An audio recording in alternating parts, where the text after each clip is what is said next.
दोस्तों yes bank की बात करें तो स्टॉक के अंदर आज काफ़ी शानदार तेज़ी देखने को मिली है। स्टॉक आप देख सकते हो कि फिर से एक अच्छी तेज़ी के साथ आगे बढ़ने को तैयार हो चुका है। यहाँ पे कुछ बड़ी अपडेट निकल के आ रही है।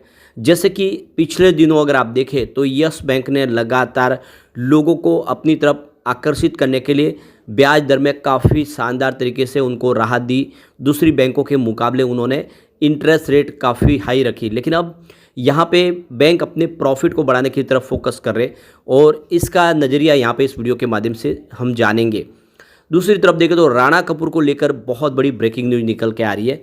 सबसे जो बड़ी बात है, यस बैंक को लेकर जो रेटिंग एजेंसी है वो बहुत ज़्यादा इस समय बुलिश है और काफ़ी अच्छी रेटिंग दे रही है। क्या यस बैंक में ये निवेश का सही मौका है? वैसे अगर आप देखें तो पिछले वीडियो में हमने डिस्कस किया था कि एनएससी कुछ स्टॉक के अंदर आप देखें तो शेयर को लोन के रूप में रख के, गिरवी रख के, उसे जो फंड लेके उसमें इस्तेमाल करने के ऊपर रोक लगाने की तैयारी कर रही है। तो इसके पीछे वजह यह है कि रिस्क जो स्टॉक में दिखाई देता है वहाँ पे कुछ बड़े फैसले लिए जाते, लेकिन इससे कोई ज़्यादा फर्क नहीं पड़ता है। यस बैंक बहुत मजबूत है और इस लेवल पे तो काफ़ी अट्रैक्टिव लग रहा है स्टॉक। इसके पीछे जो रीज़न है उसको समझेंगे, लेकिन ब्रोकेज हाउस हमेशा से इसको लेकर निगेटिव कमेंट करते हैं और इस वजह से स्टॉक की प्राइस इतनी बढ़ नहीं पाती, जबकि बाजार ऑल टाइम हाई पे। क्या इन्वेस्टमेंट करना चाहिए? लेकिन फ्रेंड उससे पहले अगर आप पहली बार हमारे चैनल पे आए तो चैनल को सब्सक्राइब कर दीजिए, एक बेल आइकॉन दबा दीजिए ताकि जब भी नया वीडियो बने पहला नोटिफिकेशन आपको मिले। वीडियो पसंद आए तो लाइक से जरूर कीजिए। चलो फ्रेंड्स वीडियो स्टार्ट करते हैं। मैं हूँ आपका दोस्त एसपी दवे और हमारे अपने चैनल ऑनलाइन कमाई में आपका बहुत बहुत स्वागत है। तो सबसे पहले यस बैंक के कारोबार की बात कर ले। स्टॉक की शुरुआत पॉजिटिव हुई 25.65 पर, फ्राइडे की क्लोजिंग 25.60 के आसपास थी, परंतु इंट्राडे में 25.10 का लो भी बना, यानी स्टॉक में देखो कि गिरावट देखने को मिली और यहाँ पे उस निचले लेवल से काफ़ी अच्छी खरीदारी हुई। बड़े फंड हाउस ने आज बहुत जम के खरीदारी की है। वो डील है उसके माध्यम से आपको अच्छे से समझ में आएगा किस तरह से बड़े फंड हाउस यहाँ पे एक्टिव हो चुके हैं और इसी वजह से 26.80 का इसने इंट्राडे में हाई बनाया और क्लोजिंग 26.37 के आसपास रही, जहाँ पे 3.01% की काफ़ी अच्छी तेज़ी देखने को मिली। अब यहाँ पे देख सकते हो मार्केट कैप इसका 80,242 करोड़ तक पहुँच गया है और काफ़ी तेज़ी से बिजनेस में देखें तो वृद्धि दिखाई दे रही है।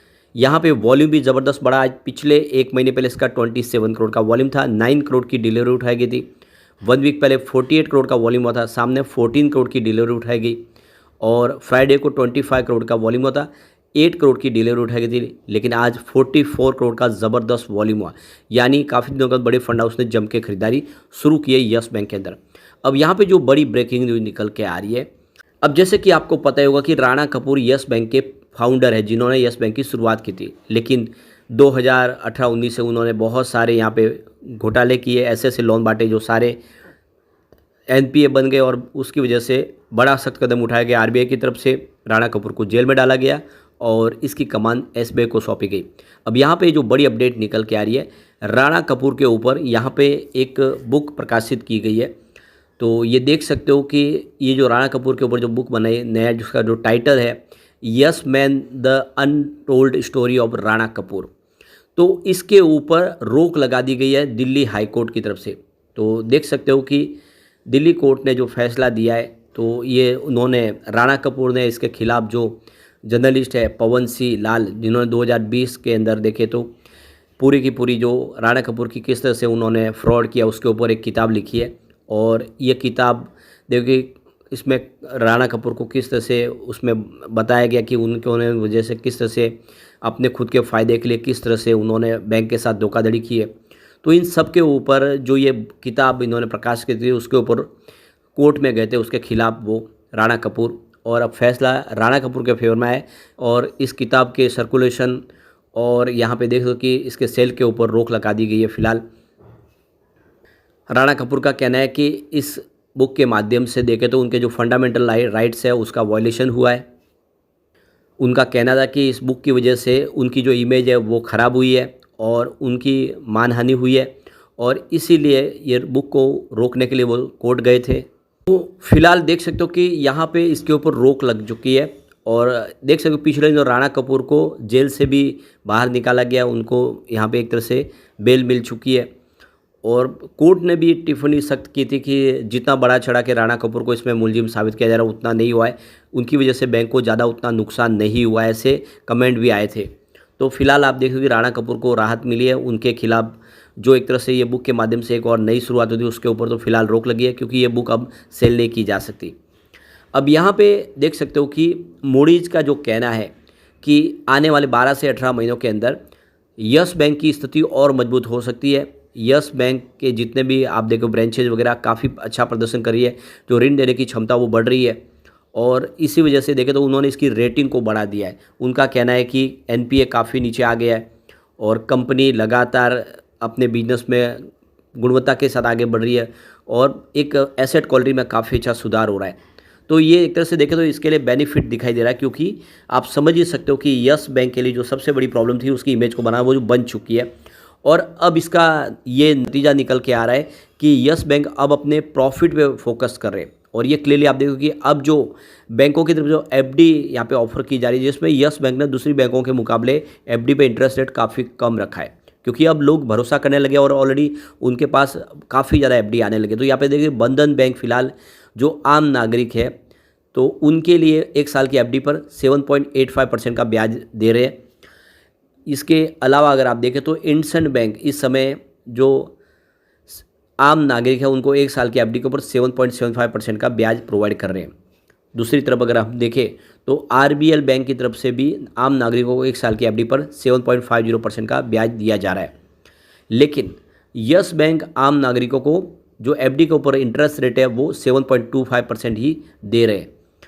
तो ये क्लियरली आप देख सकते हो कि दूसरी बैंकों के मुकाबले एफडी पे इंटरेस्ट रेट इस समय यस बैंक कम दे रहा है। आप कंपेयर कर सकते हैं आरबीएल बैंक से जो इसे ज़्यादा दे रहे हैं, या फिर इंडसइंड बैंक जो यस बैंक के मुकाबले ज़्यादा इंटरेस्ट रेट दे रहे हैं, और बंधन बैंक। तो ये क्लियरली दिख रहा है कि यस बैंक अब अपने प्रॉफिट पे फोकस कर रहे हैं। जो पहले लोगों को फ़ायदा देना था वो दे चुके हैं, कस्टमर उनके पास आने लगे, भरोसा बन चुका है। और इसके पीछे वजह इनकी टेक्नोलॉजी, आर्टिफिशियल इंटेलिजेंस में बहुत आगे निकल चुके हैं, ऑनलाइन सारा काम हो रहा है। और इसी वजह से इन्होंने पिछले दिनों 500 अपने एम्प्लॉयज़ को जॉब से निकाला, क्योंकि उनकी ज़रूरत उनको नहीं है। अब सारी मशीन ही वो सारे काम कर रही है, और ये 2020 से ही उन्होंने डिजिटल टेक्नोलॉजी को अपना लिया था, और इसी वजह से ऑनलाइन अकाउंट खुलने शुरू हो गए थे। और इसीलिए यस बैंक ने इसमें काफ़ी बड़ा मैदान मान लिया और यूपीआई ट्रांजैक्शन में काफ़ी आगे निकल गए। अब कुछ डील हुई है, उन डील की तरफ चलते। बड़े फंड हाउस का रुझान कैसा स्टॉक को लेकर, तो सुबह 11:28 पर 25.42 की प्राइस से 24,13,000 शेयरों की शानदार खरीदारी हुई। फिर 11:52 पर 25.56 की प्राइस से 30 लाख शेयरों की खरीदारी और हुई। तो उसी समय 11:52 पर 25.40 की प्राइस से 38,55,000 शेयरों की एक प्रॉफिट बुकिंग हुई। फिर 12:53 पर 25.41 की प्राइस से 21,40,000 शेयरों की खरीदारी और हुई। तो फिर 12:56 पर 25.38 की प्राइस से 26,92,000 शेयरों की फिर से खरीदारी हुई। उसके बाद 1:35 पर 26.03 की प्राइस से 48,02,000 शेयरों की ज़बरदस्त खरीदारी हुई। तो 1:45 पर 26.26 की प्राइस से 29,13,000 शेयरों की ज़बरदस्त खरीदारी हुई। फिर 1:52 पर 26.50 की प्राइस से 31,13,000 शेयरों की एक बहुत बड़ी शानदार खरीदारी हुई। तो फिर 3:11 पर 26.47 की प्राइस से 32,58,000 शेयरों की एक ज़बरदस्त खरीदारी और हुई। तो ये क्लियरली आप देख सकते हो कि बहुत शानदार खरीदारी शुरू है। इसमें बिक वाली मात्रा आपको एक दिखा देगी, बाकी सारे के सारे बड़े फंड हाउस की खरीदारी है, जो इशारा करे कि इसमें एक ज़बरदस्त तेज़ी आ सकती है।